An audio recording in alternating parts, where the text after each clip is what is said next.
கடகம் 2025 கோட்சாரப் பலன்கள். இந்தப் பதிவில் 2025 கோட்சாரக் கிரகங்கள் நிலைகள் பற்றி தெரிந்து கொள்வோம். கடக ராசிக்கு சந்திரன் இருக்கிற வீட்டுக்கு 8ஆம் வீட்டில் வருங்காலம் அட்டமத்து சனியாகும். இந்த கடக ராசியினருக்கு அட்டமத்து சனி பாதிப்பினால் நடைபெற்ற 2 வருட கால துன்பங்களுக்கும் இனி விடிவு காலம் பிறக்கிறது. சனி பகவான் 2025 இந்த வருடம் மார்ச் மாதம் 29ஆம் தேதி கும்ப ராசியிலிருந்து மீன ராசிக்கு இடம்பெயர்ச்சி ஆகிறார். சனி பகவான் சந்திர ராசிக்கு 3, 6, 11 கோசாரப்படி சஞ்சரிக்கும் போது மேலான நன்மையான பலன்களை தருவார். மகர கும்ப லக்கினங்களை அல்லது மகர கும்ப ராசிகளை அதிபதியாக சனி பகவான் இருப்பதால் அவர்களுக்கு கோசார சனி காலம் அதிக தீங்கு செய்ய மாட்டார்.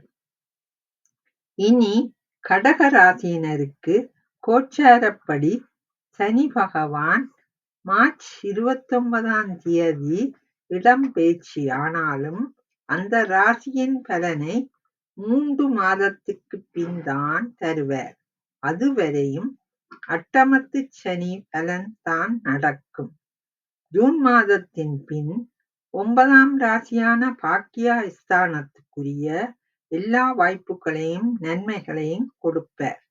வீடு, நிலம், வாகனம், குழந்தை பாக்கியம், வெளிநாடு போற பலன், தாயாரின் சொத்துக்கள் போன்ற பலன்களை கொடுப்பார். இது புனர்பூசம், நாளாங்கால், பூசம், ஆயில்யம் ஆகிய நட்சத்திரமான கடக ராசியினருக்கு உரிய பலனாகும்.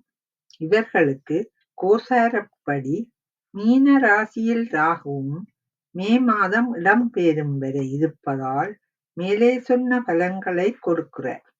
கோசாரப்படி ராகு 8ஆம் இடத்திற்கு மே மாதம் 18ஆம் தேதி மீன ராசியிலிருந்து கும்ப ராசிக்கு இடம்பெயர்ச்சி ஆகிறார். இந்த ராகுவின் கோச்சார 8ஆம் இடத்தால் கணவன் மனைவிக்குள் குடும்ப பிரச்சனை, நரம்பு சம்பந்தமான கோளாறுகளையும் கொடுப்பார்.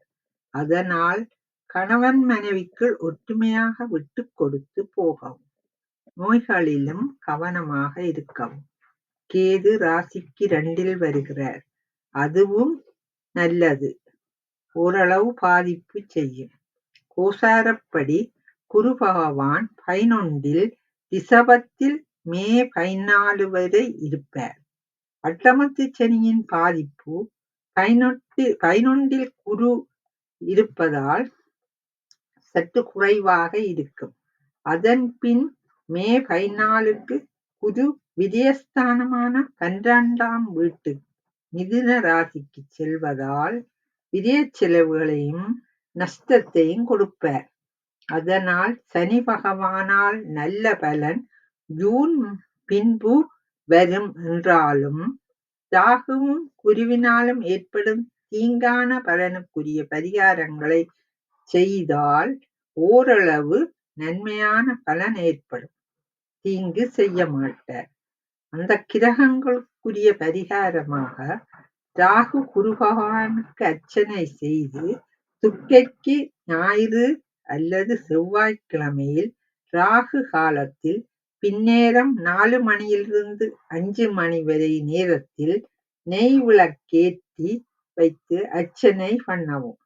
தட்சணாமூர்த்தி பெருமானுக்கு பால் அபிஷேகத்துக்கு பால் வியாழக்கிழமைகளில் சிவன் கோவிலில் கொடுத்து நெய்த்தீபம் ஏற்றி, குருவுக்கும் முல்லை மலர் மாலை வசதியாயின் கொடுத்து நெய்த்தீபமும் வசதியாயின் ஏற்றி வழிபடவும்.